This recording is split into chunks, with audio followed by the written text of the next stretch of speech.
Hello, good morning everyone. My name is Archana Paul, lecturer from Pravara Medical Trust, College of Pharmacy, Shevgaon. Our next chapter is anthelminetics. Anthelminetics. In this chapter, the first term is helminthiasis. What is this helminthiasis? This helminthiasis, it is an infection which is caused by helminths or worms. आता हे काय infection आहे, म्हणजे कशामुळे होतं? हेल्मिंथिसमुळे किंवा warm जे असतात त्याच्यामुळे होतं. त्या इन्फेक्शनला आपण म्हणतो helminthiasis. Next is the anthelmintics. आता जे एजंट्स हे जे पॅरासाइटिक वर्म्स आहेत ते डिस्ट्रॉय करण्यासाठी यूज केले जातात त्यांना म्हणतात anthelmintics. The agents which are use to destroy the parasitic worms from infected host are called as anthelminetics.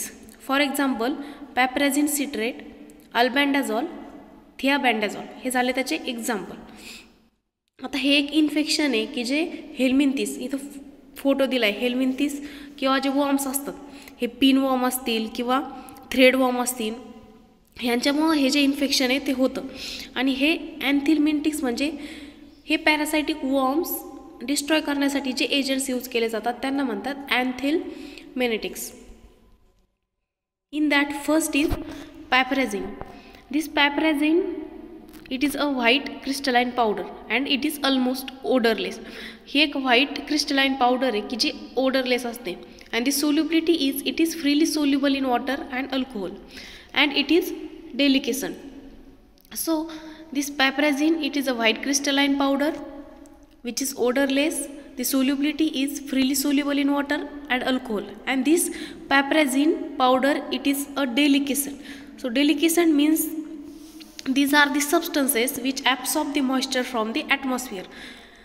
की जे substance moisture मधून atmosphere मधून moisture absorb करतात त्यांना म्हणतात deliquescent. The stability and storage of this piperazine is it is a deliquescent. की जी powder आहे ती डेलिकेसंट आहे त्याच्यामुळं काय केलं जातं,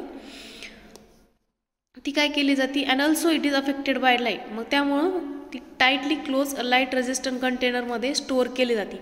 आता ही पायपराझिन पावडर डेलिकेसंट आहे आणि त्या लाईटमुळे पण अफेक्टेड होते. त्यामुळं ती लाईटपासून लाईट रेजिस्ट करत असलेल्या कंटेनरमध्ये आणि टाईटली क्लोज कंटेनरमध्ये स्टोअर केली जाते.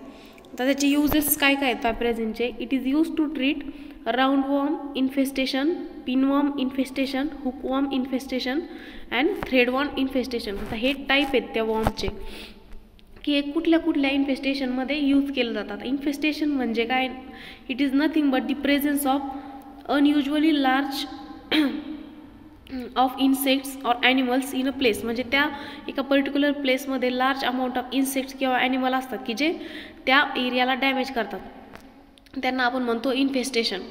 आता हे जे पीक दिलेत त्यात ते टाईप आहेत की ते पिनवॉर्म इन्फेस्टेशन आहे, एक हुकवॉर्म इन्फेस्टेशन आहे, एक थ्रेडवॉर्म इन्फेस्टेशन आहे. की ह्यांच्या ट्रीटमेंटमध्ये पायपराझिन हा ड्रग यूज केला जातो. आता त्याचे प्रिपरेशन्स कुठले कुठले आहेत.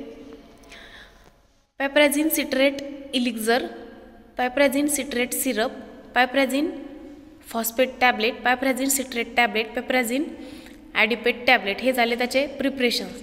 आणि त्याचे जे ब्रँड नेम्स आहेत की जे प्रिपरेशन्स आहेत जे मार्केटमध्ये या नावाने अवेलेबल आहेत ते आहेत वॉर्मॅसिड, हेल्मॅसिड आणि Antipar. So this is all about piperazine. The next is the mebendazole. आता हा एक बेन्झिमेडाझोल डेरिव्हेटिव्ह आहे. मेबेंडाझोल हा काय आहे, बेन्झिमेडाझोल डेरिव्हेटिव्ह आहे. आणि त्याच्या प्रॉपर्टीज आहेत, it is a white or slightly yellow powder. ती एक व्हाईट किंवा स्लाइटली येलोइश कलर असलेली पावडर असते. त्याची सोल्युबिलिटी आहे, it is practically insoluble in water, it is odourless and it is a amorphous powder.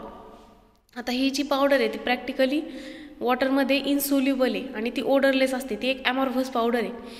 तसंच ती फ्रीली सोल्युबल होते फॉर्मिक ॲसिडमध्ये, म्हणजे वॉटरमध्ये इनसोल्युबल आहे आणि फॉर्मिक ॲसिडमध्ये सोल्युबल आहे. The stability is it should be stored in well closed container. काय केलं जातं, वेल क्लोज कंटेनरमध्ये ते स्टोअर केलं जातं. The uses of this mebendazole is mebendazole are it is a broad spectrum anthelmintic and hence it is used to treat. So it is used to treat the various type of infestations, and the various uses are roundworm infestation, tapeworm infestation, threadworm infestation, hookworm infestation, and guinea worm infestation. So these are the various uses. The preparations of the mebendazole are mebendazole tablet, mebendazole suspension, mebendazole tablet. So these are the preparations of mebendazole. So it is available in the form of tablet and suspension.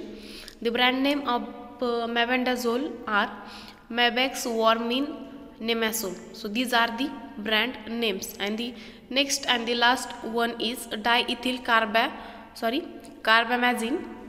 The properties and uses of this diethyl carbamazine are, it is a white crystalline powder की जी एक white crystalline powder आहे diethyl carbamazine.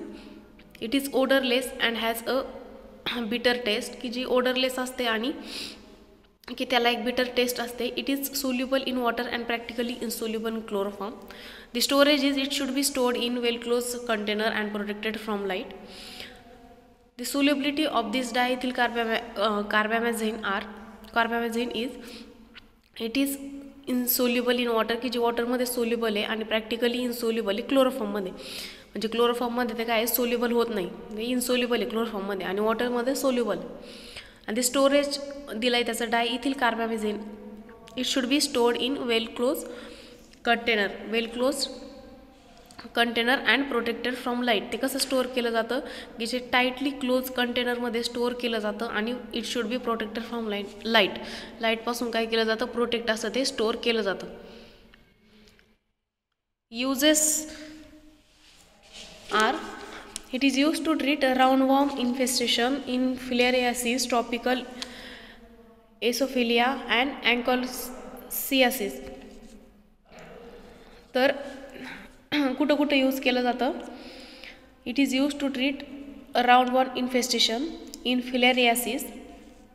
Filariasis म्हणजे काय, एक infections disease आहे की जो जे थ्रेड लाईक पॅरासायटिक राउंडवॉर्म असतात त्यांच्यामुळे होतो. तसेच टॉपिकल एसिनोफिलियाच्या ट्रीटमेंटमध्ये ट्रीट करण्यासाठी यूज केला जातो. त्याच्यामध्ये काय होतं, युजली एसिनोफिलियामध्ये कफिंग होतं किंवा अस्थमॅटिक अटॅक येतो किंवा जे स्प्लीन असतं स्प्लीनचं एनलार्जमेंट होतं. आणि ते अँकोरसियासिसमध्ये काय होतं, युजली इचिंग होती किंवा जी स्किनची कंडिशन असते ते चेंजेस होतात किंवा sometimes what happen there is a visual impairment and also sometimes there is a permanent blindness occur in that patient. So this is the anchorsiasis. So these are the various uses of diethyl carbamazine. Next, the preparations of diethyl carbamazine are, so diethyl carbamazine tablet, diethyl carbamazine injection. So these are the preparations. It is available in the form of tablet and also in the form of injection. And the brand name of diethyl carbamazine are Filazine, Benucidford, Heterozen. So these are the brand names. So here we have covered this small topic, that is anthelmintics. I hope you all understand what are the anthelmintics. Anthelmintics, these are the agents which are used to destroy the parasitic worm. They are called as anthelmintics. So thank you so much.